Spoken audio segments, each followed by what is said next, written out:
আসসালামু আলাইকুম। আপনারা যারা সংস্থার নামগুলো পরিবর্তন করতে চান, অর্থাৎ শাখার ঠিকানাগুলো পরিবর্তন করতে চান, আমি আমার অ্যাডমিন থেকে সুপার অ্যাডমিনে ঢুকলাম। সুপার অ্যাডমিন ঢুকে আমি আমার সংস্থাগুলোর নাম পরিবর্তন করি, অর্থাৎ শাখাগুলোর নামগুলো পরিবর্তন করি। এজন্য আমি যাই এখান থেকে অ্যাডমিনে। অ্যাডমিন থেকে সরাসরি চলে আসি সংস্থার স্টাফ সেট আপ,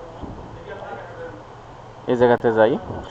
সাংগঠনিক স্তর সেট আপ করুন। এখানেই আপনারা একটা বিষয় মাথায় রাখবেন, এখানে কিন্তু আপনার অল্প একটু ভুলের কারণে আপনার সংস্থার সকল ডাটা কিন্তু ডিলিট হওয়ার সম্ভাবনা থাকে, আমার মনে হয় যেটা।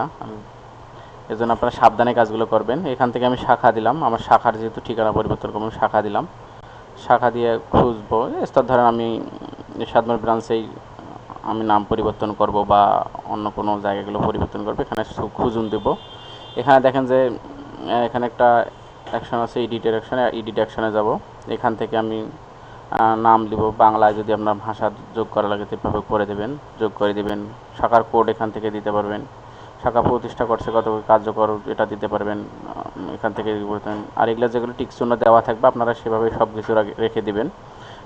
অতিরিক্ত করতে যাই না, তাতে ঝামেলায় পড়তে পারেন। যেহেতু ঠিকানা, আমি ঠিকানাগুলো এখান থেকে সবগুলো দেওয়া আছে, আমার গ্রামীণ ঠিকানা যেহেতু এখানে সবগুলো ঠিকানা কিন্তু এখান থেকে আমি পূরণ করছি। যোগাযোগের ঠিকানাগুলো আপনারা দিতেও পারেন, আবার নাও দিতে পারেন। যদি মনে হয় যে যোগাযোগের ঠিকানাগুলো দেবো, তো সেই ক্ষেত্রে আপনারা দিতে পারেন। এরপর যখন আপডেট দেবেন, আপডেট দিলেই এনাফ। আপনার এখান থেকে আপডেট দিলে সকল ঠিকানাগুলো পরিবর্তন হয়ে যাবে ওই শাখার। একে একেভাবে আপনারা সবগুলো শাখায় খুঁজে খুঁজে বের করে আপনার সবগুলো শাখার ঠিকানা পরিবর্তন করতে পারেন। আমি ভিডিওটা করলাম আপনাদের সুবিধার্থে, যারা হয়তো বা ভিডিওটা দেখবেন তারা উপকার পাবেন, যারা